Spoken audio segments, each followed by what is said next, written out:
नमस्कार साथियों, मैं मनीष मिवाल आप सभी का आपके अपने चैनल में तहे दिल से स्वागत और अभिनंदन करता हूं।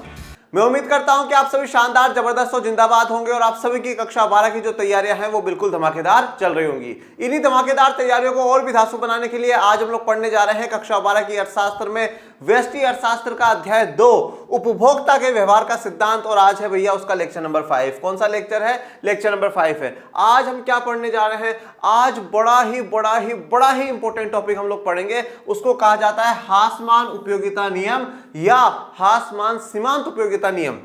उसके बाद इस नियम की मान्यताएं क्या होती है और जो आप मांग करते हो, डिमांड करते हो, गुरुजी ये लेकर के आ जाओ, गुरुजी ये लेकर के आ जाओ, हम सब डिमांड करते हैं आज मुझे ये खरीदना है, ये होना चाहिए, वो होना चाहिए, उस मांग के नियम की भी बात करेंगे। बड़ा ही इंपॉर्टेंट है। ये दोनों ही नियम बड़े इंपॉर्टेंट है बच्चों, दोनों ही बड़े इंपॉर्टेंट नियम है। और अगर आपने दोनों नियम समझ लिए तो मान लेना आपने उपभोक्ता को समझ लिया। और आपने उपभोक्ता को समझ लिया मतलब आप पक्के दुकानदार बनने लायक हो चुके हो। ठीक है, तो चलिए शुरुआत कर देते हैं आज के लेक्चर की। हासमान उपयोगिता नियम। देखिए यह हासमान उपयोगिता नियम क्या है, इसको अपन ने लास्ट लेक्चर में जाते जाते भी थोड़ा सा डिस्कस करा था, कवर करा था। इसको हासमान उपयोगिता नियम या जनरली कहा जाता है हासमान सीमांत उपयोगिता नियम। मेन जो इसका नाम है वो हासमान सीमांत उपयोगिता नियम है। हासमान का मतलब क्या होता है? गिरावट आना। ठीक है, डिमिनिशिंग कहा जाता है उसको, डिमिनिश, गिरावट आती जाती, गिरावट आ जाती। उपयोगिता यूटिलिटी है, सीमांत उपयोगिता मार्जिनल यूटिलिटी है। नियम का मतलब होता है लो, इसलिए हम इसको इंग्लिश में लिखते हैं बच्चों law of diminishing marginal utility. Law of diminishing marginal utility या यूटिलिटी भी लिख दिया जाता है और इसको शॉर्ट में लिखते हैं law of diminishing marginal utility, LDMU। ठीक है, law of diminishing marginal utility या लो ऑफ डिमिनिशिंग यूटिलिटी। अगर आपसे एग्जाम में सवाल पूछ लिया जाए कि भैया हासमान उपयोगिता नियम क्या होता है या हासमान सीमांत उपयोगिता नियम क्या होता है, तो दोनों का मतलब एक ही है। एक ही सवाल वो आपसे पूछ रहा है और उसी सवाल का जवाब आज हम इस लेक्चर में देने वाले हैं।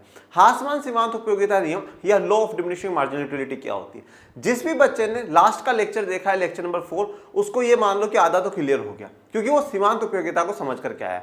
हमने लास्ट के लेक्चर में ये देखा था कि अगर हम किसी वस्तु का बार बार में उपभोग करेंगे तो उसकी उपभोग करने की जो हमारी इच्छा है वो खत्म हो जाएगी। जैसे कि फॉर एग्जांपल मैं आपको कहूं, चलो बच्चा पार्टी आज अपन मूवी देख करके आएंगे, आप सब कितने खुश हो जाओगे, अरे वाह मौज हो गई, आज तो गुरुजी मूवी दिखा करके लाएंगे, चलो चलो चलो चलो चलो चलो गुरुजी। चलो भाई गए वहां पर, मूवी देखी, 3 घंटे की मूवी खत्म हुई। फिर आपने बोला चले गुरुजी, नहीं चल रहा कैसे, बैठो 10 मिनट का ब्रेक ले, वापस इनको मूवी दिखाओ। फिर इनको मूवी दिखाओ, फिर 3 घंटे की मूवी खत्म हो गई। बोले गुरुजी अब तो चलते। मैं बोला कैसे चलते? बैठ। फिर वापस 3 घंटे की मूवी इनको दिखाओ। अब वही मूवी बार बार में पहली बार तो आप इतने एक्साइटेड, आज तो मूवी देखेंगे, मजा ही मजा, मूवी फ्री में गुरुजी दिखा रहा है। दूसरी बार अरे यार बस गुरुजी एक बार देख तो ले, क्या करें। तीसरी बार बस गुरुजी घर जाने तो, गलती हो गई, आपको बोल दिया था हमने मूवी दिखाने के लिए।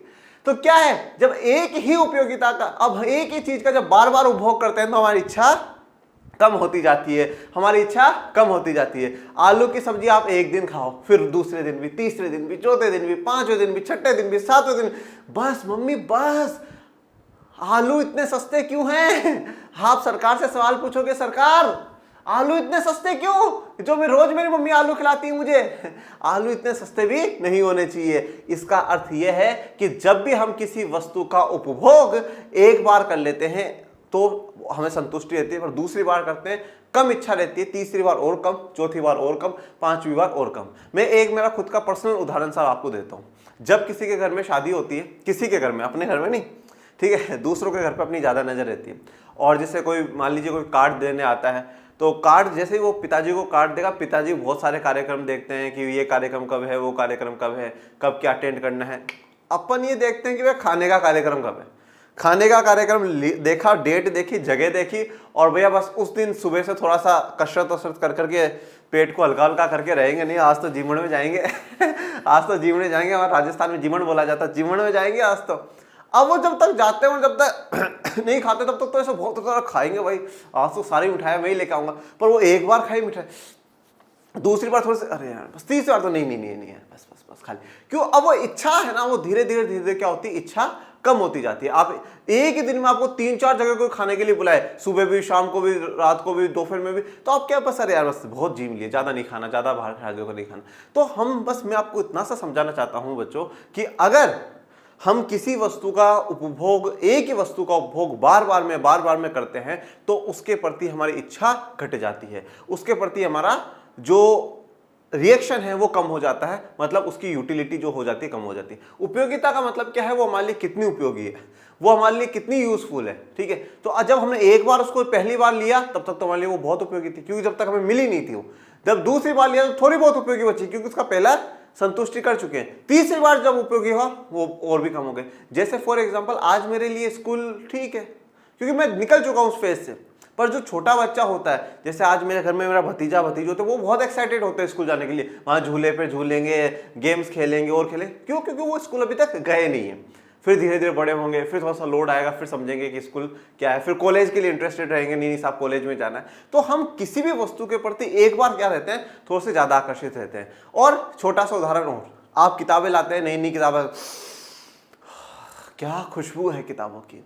पहले दिन तो उन किताबों के से कवर अवर से भी छटाएंगे, उनको सजाएंगे वजाएंगे भी, फिर बाद में आते आते तो उन किताबें कहाँ पर है पता ही नहीं, भगवान किसने बनाई है किताबें ठीक है, और हमारे जीवन में क्यों लाए कहाँ है भगवान, तो ले जाए इन किताबों को, यह हालत होती है ना। तो बस वही वहाँ पे law of diminishing marginal utility काम कर जाता है, हर जगह डिमिनिशिंग मार्जिनल यूटिलिटी जो है वो काम करेगा। ये सिर्फ इतना सा कहता है कि जब भी आप एक वस्तु का उपभोग बार बार करेंगे तो उसकी उपयोगिता कम होती जाएगी, आपकी इच्छा कम होती जाएगी। ये बात मैंने आपको इतने उदाहरणों के साथ समझा दी। शायद पता नहीं कौन सा देश है, मैंने कहीं शॉर्ट्स में देखा था या कहां पर देखा था, मैं श्योर नहीं हूं, जब तक मैं किसी किताब में नहीं पढ़ लेता, पर फिर भी कई शॉर्ट्स पे देखा था कि कई देश ऐसा, और बड़ा विकसित देश है, नाम याद नहीं आ रहा मुझे, वहां पर एक जो कैदी है ना, उनको मतलब यही सजा दी जाती है, बोले मूवी दिखाएंगे, बोले वाह कितनी मौज है, बोले बार बार दिखाओ उसको, रोज दिखाओ, डेली दिखाओ, जैसे ही वो मूवी खत्म वापस वही चला दो तो आदमी पागल हो जाता है तो वो सजा बन जाती है, जो मजा है वो सजा बन जाती है उसके लिए। तो law of diminishing marginal utility के लिए अपन एक छोटी सी टेबल बनाते हैं, फिर एक वक्र बनाते हैं, और जिससे कि आपको और आगे की बात क्लियर हो जाए। तो चलिए मेरे साथ अपन सबसे पहले ले लेते हैं किसी वस्तु की मात्रा। वस्तु को आप केला मानना चाहो, अनार मानना चाहो, आम मानना चाहो, जो भी मानना चाहो बच्चों, वो आपकी मर्जी है, ठीक है। वस्तु की मात्रा, वस्तु की मात्रा सबसे पहले 0, फिर 1, फिर 2, फिर 3, फिर 4, फिर 5 और फिर 6, ठीक है। उसके बाद हम लोग ले सकते हैं इस पर कुल उपयोगिता, या जिसे TU कहा जाता है, इस पर 0, फिर 10, जो पहले अपन ने बनाई थी उसी के हिसाब से चल रहे हैं अपन, 16, 20, 22 और फिर 20। फिर तीसरे पे ब्लॉक में आ जाएगी हमारी MU मार्जिनल यूटिलिटी, या जिसको सीमांत उपयोगिता कहा जाता है। इसमें 0 ही रहेगी, इसमें 10 ही रहेगी, इसमें 6, क्योंकि 16 में से 10 माइनस 6, फिर 20 में से 16 माइनस 4, 22 में से 20 माइनस 2, 22 में से 22 माइनस 0, और 20 में से माइनस 2 करोगे, 22 करोगे तो माइनस 2 आ जाएगा, ठीक है। ये चीज़, एक बात हम और चीज़ यहाँ पे नोटिस करते हैं कि बहुत सी बार क्या है, जब आप कहीं पर देखेंगे तो क्या होता है, 0 वाला जो है ये वाला नहीं लिया होता है। जैसे फॉर एग्जांपल मैं आपको बताऊं, NCERT किताब ही अगर आप उठा करके देखोगे तो उसमें 0 को काउंट नहीं कर रहे हैं, उसमें 0 को काउंट नहीं कर रहे। तो जैसे ये मान लीजिए ये अपना y अक्ष हो गया, तो इस y अक्ष पर तो अपन क्या दिखा रहे हैं, MU दिखा रहे हैं, अपन MU का ही बनाएंगे, और यहाँ पर x अक्ष पर हम केले की मात्रा दिखाएंगे, केले की मात्रा दिखाएंगे।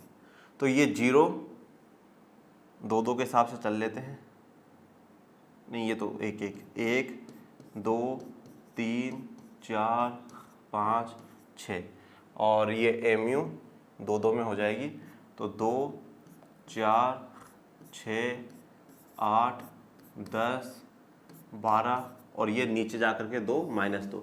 ये सब कुछ बातें मैंने आपको लास्ट लेक्चर में समझा दी थी।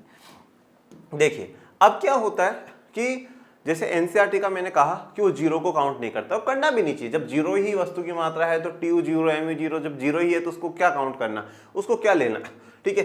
तो हम अगर मान लो, जैसे मैं मान लो मैं 1 से भी शुरू करता हूं, तो अब 1 पर जब 1 केले का मात्रा था तो MU कितनी थी अपनी, 10, कितनी थी, MU जो है वो 10 है बच्चों। फिर 2 केले की मात्रा हुई तो अपनी MU हो गई 6, अपनी MU हो गई 6, एक सेकंड बच्चों, 10 एक तो ये बोर्ड में इस प्रकार से रफ हो जाता है। 3 है जब अपनी 4 है, 4 पर अपनी 2 है, और 5 पर अपनी 0 है, यहाँ पर 2 है, और 6 पर अपना -2 है। ठीक है, अब क्या है इसमें अगर अपन देखें तो अब मैं इन पॉइंट्स को कनेक्ट कर देता हूँ। इन पॉइंट्स को जब मैं कनेक्ट कर रहा हूँ तो मुझे ये चीज़ महसूस हो रही है, ये चीज़ यहाँ पे बीच में 2 भी है। ठीक है, ये पॉइंट मुझे पता चल रहा है कि जो एमयू है वो एक समय के बाद क्या होती जाएगी, डाउन जाती जाएगी। जब मैं कुछ भी नहीं खा रहा था मेरी एमयू 0 थी, जब पर मैंने पहला केला खाया तो मुझे 10 कुल उपयोगिता मिली और एमयू भी 10 हुई। और दूसरा जब केला खाया तो टोटल जो उपयोगिता है वो 16 मिली, परंतु एमयू 10 की जगह 6 हो गई, कम हो गई। तीसरे में 4 ही हो गई, चौथे में 2 ही हो गई, पांचवें में 0 कुछ भी नहीं। अब इस पांचवा क्या है, ये संतुष्टि का स्तर है बेटा, ये संतुष्टि का स्तर है। यहाँ पर उपभोक्ता को संतुष्टि हो जाएगी कि बस भैया अब इससे ज्यादा ना मुझे पिक्चर दिखाओ, ना इससे ज्यादा मुझे कुछ खिलाओ पिलाओ, और बस अब इसके बाद जाओगे तो मैं नेगेटिव में ही जाऊंगा, मैं ऋणात्मक ही हो जाऊंगा, मतलब मुझे बिल्कुल भी अब तो इच्छा नहीं है। तो वो फिर धीरे धीरे एमयू नेगेटिव में जाने लग जाती है। और अगर आप 0 से 0 भी लेना चाहेंगे तो वो भी आपका इसमें पॉसिबल हो जाएगा। ये एमयू का चार्ट है। और किसी भी बच्चे को अगर कुल उपयोगिता, सीमांत उपयोगिता के दोनों लेक्चर्स हैं, लेक्चर 3 और लेक्चर 4, लेक्चर 3 में कुल उपयोगिता, लेक्चर 4 में सीमांत उपयोगिता। तो ये law of diminishing marginal utility कहता है कि भैया जैसे जैसे किसी भी वस्तु का उपभोग आप बढ़ाओगे तो एमयू गिरती जाएगी, सीमांत उपयोगिता गिरती जाएगी। क्यों गिर रही है? क्योंकि हमारी उस वस्तु के प्रति जो इच्छा है, उस वस्तु की हमारे लिए जो उपयोगिता है, यूजफुलनेस है, वो कम होती जा रही है। मेरी इच्छा कम होती जाएगी। मैंने जैसे कहा ना, पहली बार आप मुझे मूवी दिखाने का नाम लोगे, मेरी इच्छा बहुत ज्यादा रहेगी, दूसरी बार में और भी कम होगी, तीसरी बार में और भी कम होगी। और मुझे ऐसा लगता है कि शायद ये ऐसा कोई टॉपिक नहीं है जिसको आप रिलेट नहीं कर पा रहे हो। आप अपने जीवन में रिलेट करिए ना। मैंने इतने उदाहरण दिए, आपको शादी का उदाहरण दिया है, आपको मूवीज का उदाहरण दिया, आपको खाने पीने का उदाहरण दिया, सारे ऐसे उदाहरण दिए जो आप पे सूट होते हैं। ठीक है, किताबों का उदाहरण दिया है। हासमान उपयोगिता नियम बताता है कि जैसे जैसे अन्य वस्तुओं के उपयोग को स्थिर रखते हुए किसी वस्तु के उपभोग को बढ़ाया जाता है, वस्तु की हर अगली इकाई के उपभोग से प्राप्त सीमांत उपयोगिता गिरती जाती है। ये क्या कहता है? हासमान उपयोगिता नियम क्या कहता है? अन्य वस्तुओं के उपयोग को स्थिर रखते हुए। आप जैसे मान लो कि आप केला है, केले का ही उपभोग बढ़ा रहे हो, केले का ही उपभोग बढ़ा रहे हो, बाकी तो आप जैसे जो दिन में खा रहे हो पी रहे हो वो नॉर्मल है, उसमें ना कोई बढ़ोतरी कर रहे हो ना गिरावट कर रहे हो, स्थिर है, वो फिक्स है। तो पर एक जो किसी एक वस्तु है उसके उपभोग को आप लगातार बढ़ाते जा रहे हो, बढ़ाते जा रहे हो, बढ़ाते जा रहे हो, बढ़ाते जा रहे हो, तो उससे क्या होगा? उससे प्राप्त जो सीमांत उपयोगिता होगी वो क्या होती जाती है? गिरती जाती है। और सीमांत उपयोगिता क्या होती है? कि हर वस्तु से मिलने वाली आपको उपयोगिता। भाई आपने ये वस्तु खाई, फिर इससे कितनी, जैसे मैं पहली बार जब पिक्चर देखने गया तो हो सकता है कि मुझे 100 यूटिल्स की संतुष्टि मिली हो, पर दूसरी बार उसी पिक्चर को देखूंगा उसी दिन में तो हो सकता है मुझे 80 यूटिल्स की संतुष्टि मिलती हो। ठीक है, टोटल कितनी हो गई? पहले में 100, दूसरे में 80, 180 हो गई। फिर तीसरी बार देखा तो हो सकता है मुझे 60 की मिलती हो। अब टोटल कितनी हो गई? 100, 80, 60, 240। तो कुल उपयोगिता 240 है। और पूछा जाए तीसरी बार मूवी देखने की सीमांत उपयोगिता कितनी, तो आप कहोगे 60। ठीक है, तो हर बार क्या होगी? सीमांत उपयोगिता गिरती ही जाएगी। इस नियम का प्रतिपादन 1854 में गोसेन ने किया, इसलिए जेवेंस द्वारा इस नियम को गोसेन का प्रथम नियम कहते हैं। तो देखो भैया, अब मैंने बहुत दिनों तक सोचा कि है ना, मेरे आर्ट्स वाले जो बच्चे हैं वो बड़े उदास होते हैं। मैंने पूछा क्यों बच्चों, क्यों उदास होते हो? तो कहते हैं सर जब साइंस वालों के साथ बैठते हैं तो वो न्यूटन का पहला लॉ, न्यूटन का दूसरा लॉ, न्यूटन का तीसरा लॉ गिना देते हैं। हम उनको कौन सा लॉ गिनाएं? तो मैंने बोला चिंता मत करो, अपन अब लॉ ही लॉ गिनाएंगे, और इतने लॉ गिनाएंगे कि वो अपने लॉ भूल जाएंगे। तो इसलिए अब गोसेन ने 1854 में ये जो एलडीएमयू का लॉ है, law of diminishing marginal utility, हासमान सीमांत उपयोगिता का जो नियम है, किसने दिया था? गोसेन ने दिया था। और जेवेंस ने इसको क्या कहा है? इस नियम को गोसेन का प्रथम नियम कहा है। तो फर्स्ट लॉ ऑफ गोसेन कौन सा है? एलडीएमयू वाला है, law of diminishing marginal utility है। कब दिया गया? 1854 में दिया गया था। अब इस नियम की कुछ मान्यता है। मान्यताओं का मतलब है हमें ये चीजें मान करके चलनी है बेटा। जहां पर ये शब्द लिखा हुआ आ जाता है अजम्पशंस या मान्यता है, तो वहां हमें अपना दिमाग नहीं लगाना, हमें वो चीजें मान करके चलनी कि साहब ऐसा हो रहा है। ठीक है, मान्यता है वो, आप अपनी दिमाग मत लगाइए। आप अपना आलू को आलू क्यों कहते हैं मत सोचिए, लोग आलू को आलू मान करके चल रहे हैं तो आप भी मान करके चलिए। भिंडी को भिंडी ही कहा जाता है तो आप भी भिंडी को भिंडी ही मान करके चलिए। कभी सब्जी वाले भैया आए, भिंडी ले लो, भिंडी भिंडी भिंडी, तो आप ऐसे मत सोचने लग जाना भिंडी को भिंडी क्यों कहा जाता है, मैं भी कोई ऐसा नया नियम खोज दूं जिससे लोग भिंडी को और कुछ कहने लग जाए। इतना दिमाग मत लगाना, इतना समय नहीं है अपन लोगों के पास, ठीक है ना। तो इतना दिमाग नहीं, तो इस नियम की कुछ मान्यता है, ये चीज आपको मान करके ही चलनी है कि ऐसा होता है। सबसे पहला, उपभोक्ता का व्यवहार विवेकशील राशनल माना जाता है। उपभोक्ता आर्थिक व्यक्ति होता है। विवेकशील का मतलब क्या होता है भाई, जैसे आप जिन जिन के पास पॉलिटी है उन्होंने तो पढ़ा होगा क्लास 11th में पॉलिटी में कि भैया जो मानव है वो विवेकशील होता है, मतलब वो सोच समझने वाला होता है। भाई सभी जितनी भी आप प्रजातियां देखते हो, मानवों की, जानवरों की, पेड़ पौधों की, किसी की भी, उनमें सिर्फ और सिर्फ मानव ही एक ऐसी प्रजाति है जो विवेकशील है, सोच समझ सकता है, अपना भला बुरा जानता है कि साहब ये मेरे लिए अच्छा काम है, ये मेरे लिए बुरा काम है। तो उपभोक्ता जो है, कंज्यूमर, उसको विवेकशील माना गया है, मतलब वो सोच समझ सकता है। और यहां पे सोच समझने का मतलब यह है कि उसको बाजार का, उसको मार्केट का पूरा ज्ञान है, बाजार का संपूर्ण ज्ञान उसको है, बाजार का संपूर्ण ज्ञान है। बाजार का संपूर्ण ज्ञान होने का मतलब उसको यह पता है कि बाजार में इतनी कीमतें चल रही हैं, बाजार में कीमतें कम होने वाली है, इस दुकान पे इतने में मिलता है, उस दुकान पे इतने में मिलता है, इस वस्तु की इतनी ही कीमत है, इससे ज्यादा नहीं जाएगी। तो बाजार की पूरी जानकारी किसको होती है? उपभोक्ता को होती है, ऐसा हम मान करके चलते हैं। तो उपभोक्ता का व्यवहार कैसा है? विवेकशील है, राशनल है। उपभोक्ता एक आर्थिक व्यक्ति होता है। हमने इकोनॉमिक एजेंट पढ़ा था, ठीक है, आर्थिक एजेंट पढ़ा था ना, कि भैया आर्थिक एजेंट कौन है? जो भी निर्णय ले सके, आर्थिक निर्णय ले सके, चाहे वो व्यक्ति हो, चाहे वो उपभोक्ता हो, चाहे उत्पादक हो, चाहे कोई संस्था हो, जैसे कि रिजर्व बैंक ऑफ इंडिया हो गई, सरकार हो गई, सेबी हो गई, कोई बैंक हो गए, ये सब हो गए। जो भी निर्णय ले सकता है वो आर्थिक व्यक्ति या आर्थिक एजेंट कहलाता है। तो उपभोक्ता एक आर्थिक एजेंट है, क्योंकि वो निर्णय ले सकता है कि मेरी जो आय है, जो मेरी इनकम है, मुझे कहाँ खर्च करनी है, कहाँ खर्च नहीं करनी, कितनी खर्च करनी है, कितनी नहीं खर्च करनी। तो ये उपभोक्ता का व्यवहार विवेकशील होगा, राशनल होगा, मतलब उसे मार्केट का पूरा नॉलेज होगा कि भैया यहाँ पर ये चीज इतने में मिलेगी, यहाँ पे नहीं, इस चीज में ये अच्छाई है, ये बुराई है, सब कुछ उसको पता है। और फिर उसी हिसाब से वो अपनी आय को खर्च करेगा कि साहब मैं ये खरीद लूं और ये ना खरीद लूं। और वो अपनी आय को इस प्रकार से खर्चा करना चाहेगा कि उसको अधिकतम संतुष्टि मिले। कैसी संतुष्टि मिले? अधिकतम, मतलब ज्यादा से ज्यादा वो संतुष्ट हो जाए, सेटिस्फाइड हो जाए। दूसरा, उपयोगिता मापनी है, इसके लिए मुद्रा का उपयोग किया जा सकता है। तो उपयोगिता, हम गणनावाचक जो उपयोगिता है उसको मापनीय समझा जा रहा है, ठीक है। अभी हम क्रमवाचक पर नहीं आए, हमने उपयोगिता विश्लेषण में गणनावाचक और क्रमवाचक पढ़ी थी। अभी हम गणनावाचक पर चल रहे हैं, जिसमें कुल उपयोगिता, सीमांत उपयोगिता हमने पढ़ ली, फिर कुल उपयोगिता, सीमांत उपयोगिता के बीच में संबंध पढ़ लिया। अब हासमान सीमांत उपयोगिता का नियम अपन लोग पढ़ रहे हैं, तो अभी अपन क्रमवाचक पर नहीं आए। अगले जो लेक्चर होगा उससे हम क्रमवाचक पे, क्रम पर आ जाएंगे, ठीक है ना। तो यहाँ पर उपयोगिता को मापनीय माना गया है, माप सकते हैं, जब भी तुम काउंट करें 1 2 3 4 5 6 7 8 9 10। और जब मापनी है तो हम उसको क्या है? मुद्रा का उपयोग कर सकते हैं, हम मनी का उपयोग कर सकते हैं कि साहब एक केले जो है वो 5 रुपए का, 5 रुपए के केले से मुझे इतनी सीमांत उपयोगिता या इतनी कुल उपयोगिता मिली है।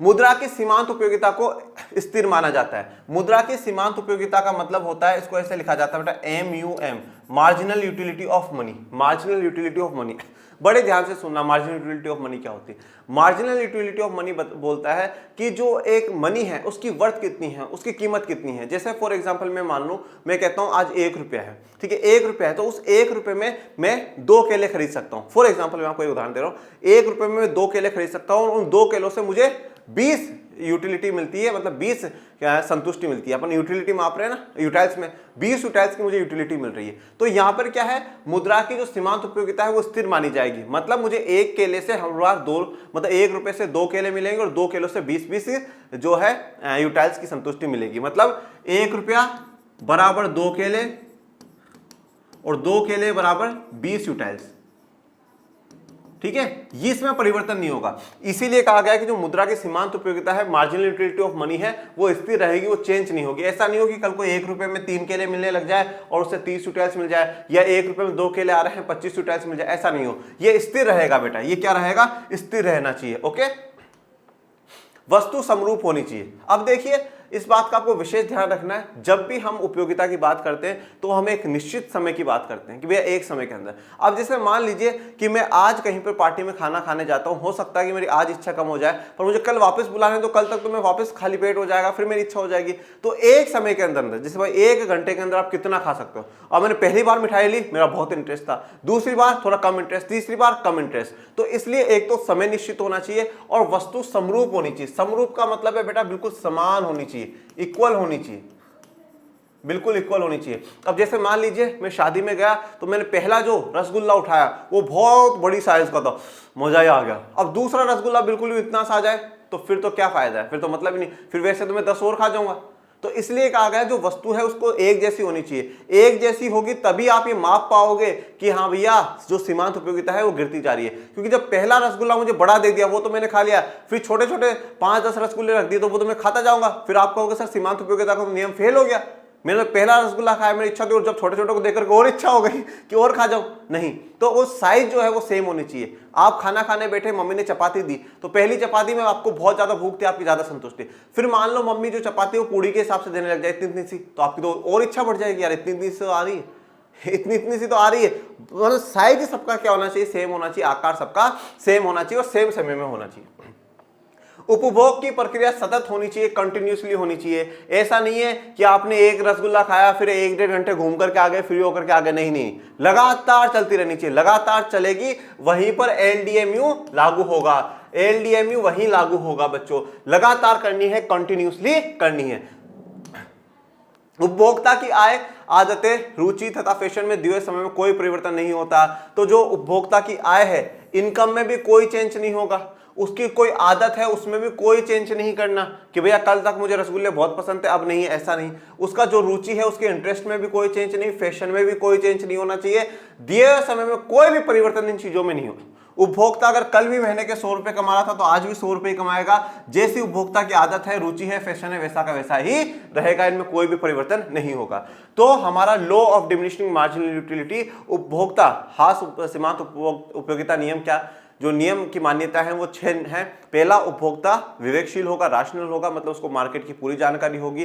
दूसरा, ये कहा जाता है कि उपयोगिता मापनीय है और उसको मुद्रा में मापा जा सकता है। तीसरा, मुद्रा की जो सीमांत उपयोगिता है वो स्थिर रहेगी। चौथा, वस्तु समरूप होएगी, एक जैसी होनी चाहिए। पांचवा, लगातार प्रक्रिया चलनी चाहिए, रुकनी नहीं चाहिए बीच बीच में। और छठा, उपभोक्ता की आय में, आदत में, रुचि में, फैशन में किसी भी कोई परिवर्तन नहीं होना चाहिए।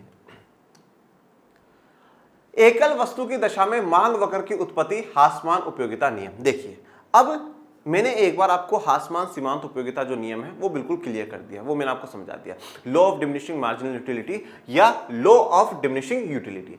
अब यहां पे जो बात है वो आपकी एनसीईआरटी की आ जाती है। एनसीईआरटी में ये टॉपिक लिखा हुआ कि एकल वस्तु की दशा में जब आप एक ही वस्तु की मांग करते हैं तो उसमें मांग वक्र की जो उत्पत्ति है वो कैसे होती है, जो डिमांड कर्व बनता है वो कैसा बनता है। तो अब हम यहां से समझेंगे कि मांग क्या होती है, मांग वक्र क्या होता है और मांग का नियम क्या होता है। और ये मांग वक्र और मांग का नियम, ये जो तीनों बेटा किसके आधार पर है, हासमान उपयोगिता नियम के आधार पर है। किसके आधार पर, हासमान सीमांत उपयोगिता नियम या हासमान उपयोगिता नियम के आधार पर है। मतलब पहले हमने आधार को समझ लिया, मुझे जैसे आज एक बात बताइए, हम घर बनाते हैं तो घर बनाते समय पहले क्या होता है, बहुत बड़ा खड्डा खोदा जाता है, फिर उसमें पत्थर डाले जाते हैं, उसको हम लोग क्या कहते हैं, नींव कहते हैं, कि हमने फाउंडेशन भरी है, ठीक है। अब उस फाउंडेशन के ऊपर फिर मकान खड़ा करना शुरू करते हैं।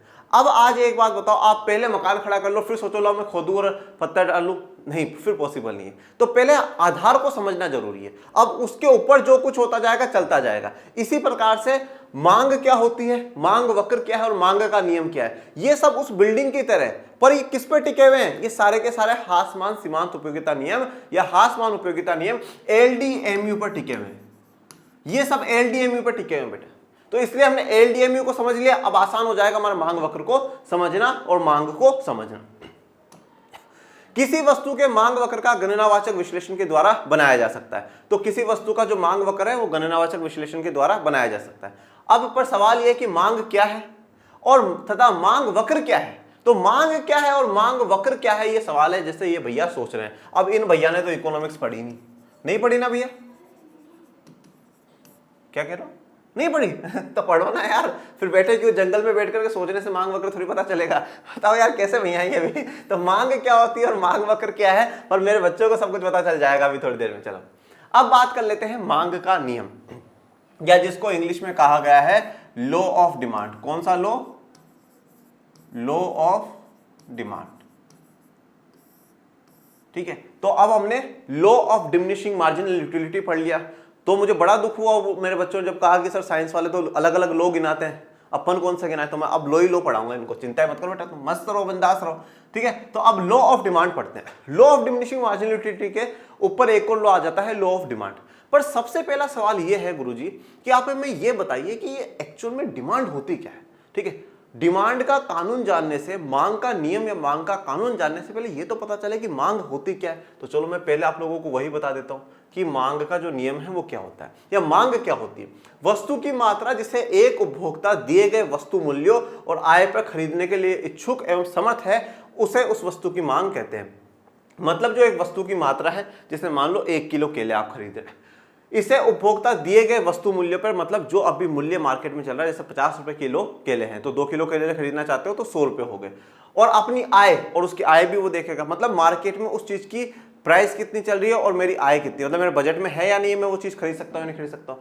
उसके लिए इच्छुक भी होना चाहिए, इच्छा भी होनी चाहिए। बहुत सी ऐसी चीजें होती है हमारे पास पैसा होता है हम फिर भी नहीं खरीदते क्योंकि इच्छा ही नहीं उन चीजों को खरीदने की। और उसके अलावा समर्थ भी होना चाहिए। समर्थ का मतलब क्या है, उस चीज को खरीदने की तो इच्छा है पर पैसा नहीं है हमारे पास। अब जैसे मैं आपको उदाहरण देता हूं, जैसे भैया फॉर एग्जांपल आज मेरी बहुत इच्छा है कि फरारी गाड़ी खरीद लूं ठीक है, इच्छा बहुत है फरारी गाड़ी खरीद लूं, पर भैया जेब में फूटी कोड़ी नहीं है, यहाँ पे फटफटी खरीदने के पैसे नहीं और फरारी गाड़ी के सपने ठीक है। तो यहाँ पर क्या है, इच्छा है पर सामर्थ्य नहीं है, इतना सामर्थ्यवान नहीं है, इतना पैसा नहीं है। और कुछ लोग ऐसे होते हैं सामर्थ्यवान बहुत है पर इच्छा नहीं करते, और उनको अपन अपनी भाषा में क्या कहते हैं, कंजूस कहते हैं, कि पैसा बहुत है पर खर्च नहीं करते वो कंजूस है बेटा। तो यहाँ पे ना तो कंजूस हो और ना गरीब हो, कंजूस और फकीर दोनों ही नहीं होना चाहिए, तभी यहाँ पर मांग चलेगा। मांग सीधा से ये कह रहा है कि जो एक वस्तु की मात्रा है उसको आप दी हुई मूल्यों पर और अपनी आय के अंदर खरीदते हो, उसी को क्या कहा जाता है, मांग कहा जाता है, डिमांड कहा जाता है। मतलब आप मार्केट में गए,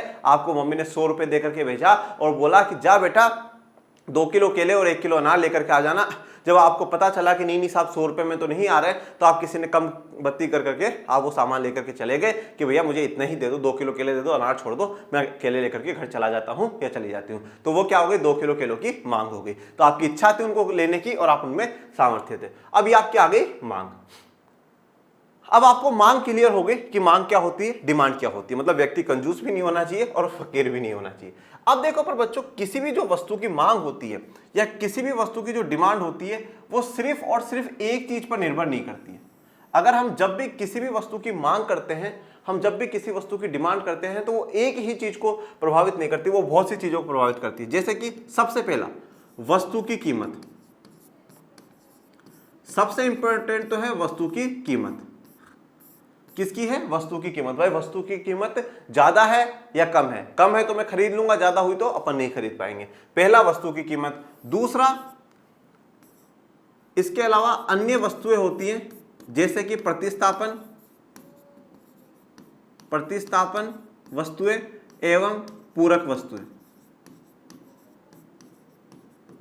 पूरक वस्तुएं की कीमत।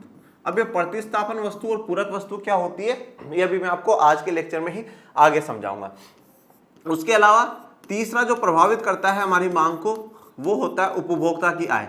अगर हमारी इनकम कैसी है वो भी डिपेंड करता है। अगर इनकम कम हुई तो फिर अपन कैसे खरीद सकते हैं, ठीक है। जैसे मैंने बोला फरारी की इच्छा है पर फटफटी खरीदने के पैसे नहीं है और उसके अलावा रुचि भी होनी चाहिए, इंटरेस्ट भी होना चाहिए। अगर किसी चीज में हमारी रुचि नहीं है, जैसे मान लो कि अगर आज मुझे कोई बोले ये मकान खरीद लो, भाई मकान खरीदना ही नहीं, इंटरेस्ट ही नहीं, क्यों खरीद लूं, चाहे पैसा भी हो सब कुछ, पर इच्छा नहीं है। इच्छा नहीं है, सामर्थ्यवान हूं, पैसा है पर इच्छा नहीं है। और कहीं कहीं होता है इच्छा होती है पर पैसा नहीं होता। ये तो अगर एक व्यक्ति, कोई भी व्यक्ति जब किसी वस्तु की मांग करता है तो वो मांग काफी चीजों से प्रभावित होती है। मतलब मैं ये कह सकता हूं कि एक व्यक्ति की जो मांग है उसको ये चीजें प्रभावित करती है। सबसे पहले वस्तु की कीमत।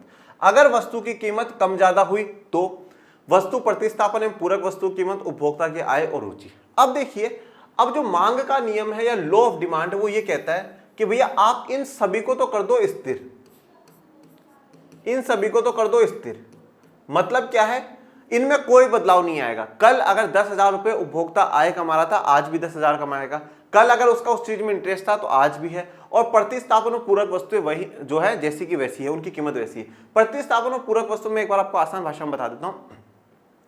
प्रतिस्थापन वस्तु ऐसी वस्तु होती है जिनको आप प्रतिस्थापित कर सको, सब्स्टिट्यूट कर सको, मतलब एक की जगह दूसरे का इस्तेमाल कर सको, आपकी संतुष्टि में कोई परिवर्तन नहीं आएगा। जैसे कि फॉर एग्जांपल मान लो मैं चाय का बड़ा शौकीन हूँ, सच में बड़ा शौकीन हूँ मैं चाय का।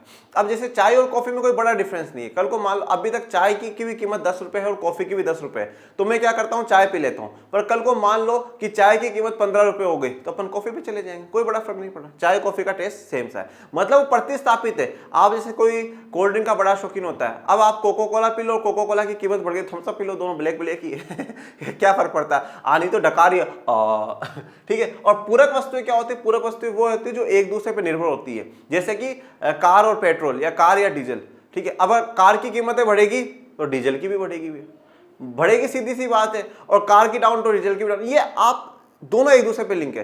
पेन और इंक, अगर पेन बन जाए और इंक नहीं तो फिर क्या बेकार बात है, कार बन जाए पेट्रोल डीजल नहीं हो तो बेकार है, तो वो दोनों पूरक होती है ये। तो यहां पर इनकी भी कीमतें सेम है, कोई चेंज नहीं आ रहा, उपभोक्ता की आय भी सेम है, कोई चेंज नहीं आ रहा, और रुचि भी सेम है, कोई बदलाव नहीं आ रहा। अब बस इन सबको स्थिर रखते हुए जो भी बदलाव आएंगे, जो भी चेंजेस आएंगे वो वस्तु की कीमत में आएंगे, और इस वस्तु की कीमत से चेंजेस हम लोगों को रखना होगा, हम बिल्कुल उसके चेंजेस करेंगे, वस्तु की कीमत जो है वो चेंजेस होगी, इसमें कोई चेंज नहीं होगा। और अगर आप ये समझ गए ना तो लॉ ऑफ डिमांड समझ गए।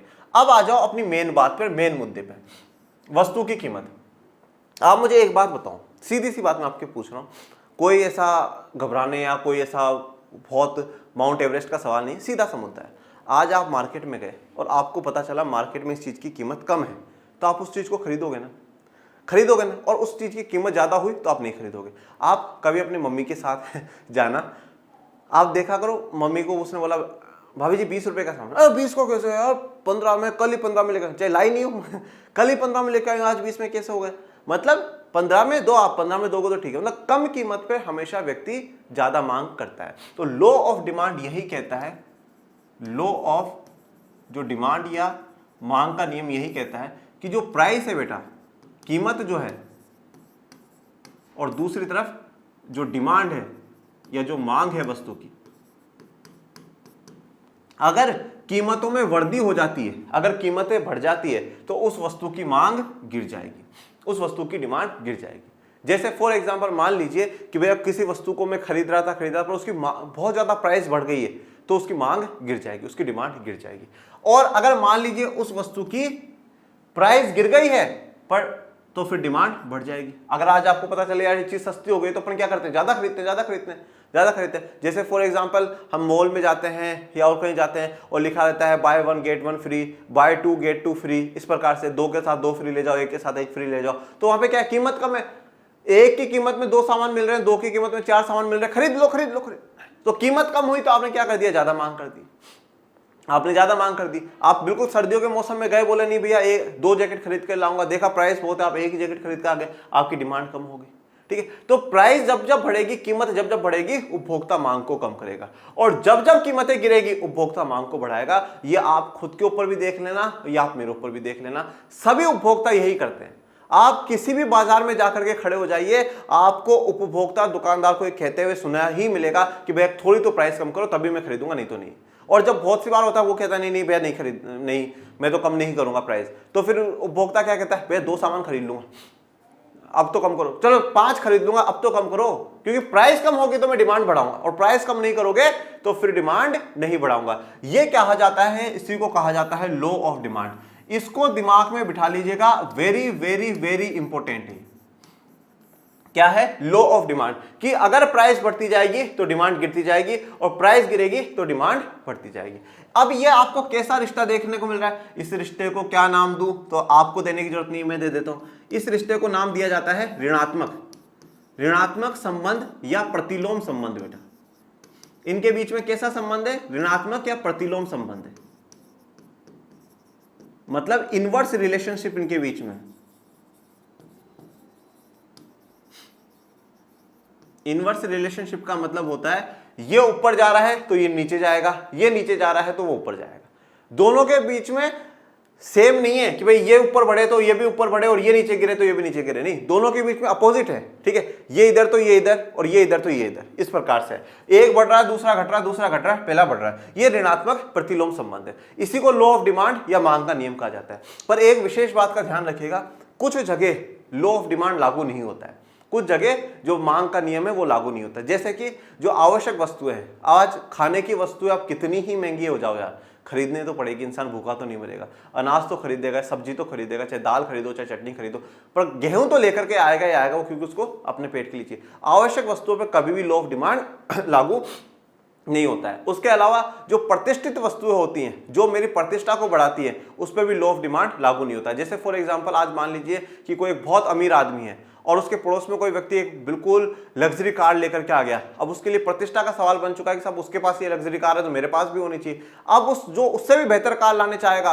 अब चाहे उसकी कीमत कितनी ही क्यों ना हो, दोगुनी तिगनी क्यों ना हो, पर वो फिर भी खरीदेगा क्योंकि वहां प्रतिष्ठा का मामला है। तो जब आवश्यकता हो तब भी लॉ ऑफ डिमांड काम नहीं करता, और जब हम अपने आप को सर्वश्रेष्ठ दुनिया में दिखाना चाहते हैं तब भी लॉ ऑफ डिमांड काम नहीं करता। यह मांग का नियम है। अब जब नियम की बात हो गई, ये क्लियर बच्चों, आपको पूरा क्लियर, इनमें कोई भी चेंज नहीं आएगा। उपभोक्ता की आय उतनी है, इंटरेस्ट रुचि उतनी है, प्रतिस्थापन और पूरक वस्तुएं हैं उनकी कीमतों में कोई परिवर्तन नहीं आया। अब अपन बात कर लेते हैं इसके एक वक्र की और टेबल की। टेबल में जैसे अपन देख लेते हैं, जैसे मान लीजिए कीमत में करता हूं किसी भी चीज की, जैसे मान लीजिए कि कीमत है, पहले मान लीजिए 10 रुपए है, फिर मान लीजिए 20 रुपए है, फिर मान लीजिए 30 रुपए है, फिर मान लीजिए 40 रुपए है, फिर मान लीजिए 50 रुपए, और उसके बाद मैं वस्तु की जो मात्रा है, डिमांड है, वो कर लेता हूं। ठीक है, यहां मैं मान लीजिए 5 किलो खरीद रहा हूं, 4 किलो खरीद रहा हूं, 3 किलो खरीद रहा हूं, 2 किलो खरीद रहा हूं, 1 किलो खरीद रहा हूं। इसका मतलब ये हो गया कि जैसे जैसे मेरी प्राइस बढ़ती जा रही है, मेरी डिमांड भी गिरती जा रही है। अब इसको वक्र में दर्शा दीजिए, अब इसको वक्र में दर्शा दीजिए। ये y अक्ष हो जाएगा, इस पर आप क्या दर्शाओगे, इस पर आप कीमत दर्शाओगे। तो कीमत 10 20 30 में ये 0 10 20 30 40 और 50, और ये अपने मात्रा है, तो वस्तु की मात्रा। आप वस्तु कुछ भी मान सकते हो, केला भी ले सकते हो, जो भी आपको लेना चाहो आप वो वस्तु ले सकते हो। इधर आप इसको लिख देना x अक्ष। तो ये अपन ले लेते हैं 1 2 3 4 5। अब इसको पॉइंट्स को लगाना शुरू करो। जब कीमत 10 रुपए है, तो मेरी मात्रा कितनी है, 5 किलो है। मतलब जब सबसे कम कीमत होगी तो मैं सबसे ज्यादा माल खरीद रहा हूं। जब 20 रुपए हो जाएगी तो मैं थोड़ा सा कम कर दूंगा, मैं 4 पर आ जाऊंगा, और जब मेरी 30 हो जाएगी तो मैं 3 पर आ जाऊंगा। ठीक है, और जब मेरी 40 हो जाएगी तो मैं 2 पर आ जाऊंगा, और मेरी 50 हो जाएगी तो मैं 1 किलो पर ही आ जाऊंगा। ये अब इसको, इन सारे पॉइंट्सों का जब आप जोड़ देंगे, 3 30 पर है। चलिए, अब इनको मैंने जोड़ दिया, ये है। ठीक है, तो अब ये आपको यहां पे क्या देखने को मिल रहा है, जो वक्र है वो नीचे जाता जा रहा है, आप इन पॉइंट्स को यूं भी जोड़ करके दिखा सकते हैं, ये और भी थोड़ा इजीएस्ट वे रहता है।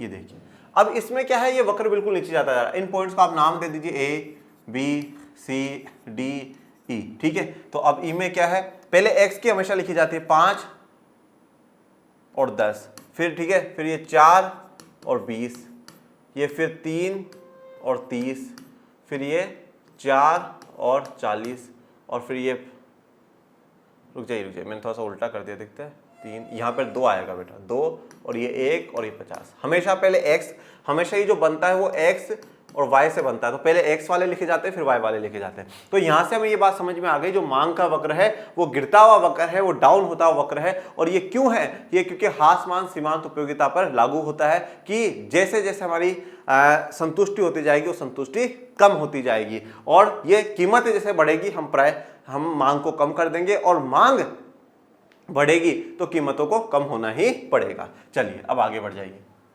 मांग क्या है, मांग मैंने आपको बता दी, वस्तु की मात्रा, जैसे उपभोक्ता दिए गए वस्तु मूल्य और आय पर खरीदने के लिए इच्छुक और समर्थ हो, उसको वस्तु की मांग कहते हैं। वस्तु x की मांग, मतलब कोई भी वस्तु आप मान लीजिए, केला आम जो भी आप मानना चाहते हैं, हमने x माना है।